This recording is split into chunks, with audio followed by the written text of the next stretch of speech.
ఇవాళ పరిస్థితి ఏమైందంటే అధ్యక్ష, ఉద్యమకారులు అడుగుతున్నారు, అయ్యా మీరు కదా మాకు ప్రామిస్ చేశారు, ఏమైంది అని వాళ్ళు చాలా గౌరవంగా మర్యాదగా ప్లీజింగ్గా అడిగారు అధ్యక్ష.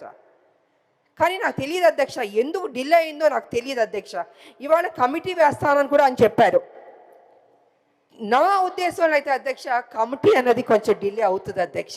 ఇప్పటికే 2 ఏళ్ళు అయిపోయింది, 2 ఏళ్ళు పైన అయిపోయింది మా ప్రభుత్వం వచ్చి, కాంగ్రెస్ ప్రభుత్వం. తొందరగా వాళ్ళకి ఏం మనం వాగ్దానం చేస్తే బాగుంటుందని అధ్యక్ష. ఎందుకంటే అధ్యక్ష, మరి ఏ స్కీమ్స్ అన్నా తీసుకురావచ్చు, ఎంతన్నా చేయొచ్చు.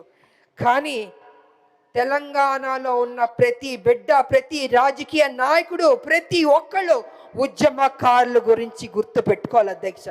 వాళ్ళ గురించి ఎంత మాట్లాడినా తక్కువ, ఎంత చేసినా తక్కువ అధ్యక్ష. ఎందుకంటే ఉద్యమం చేసింది బట్టే కదా అధ్యక్ష తెలంగాణ వచ్చింది.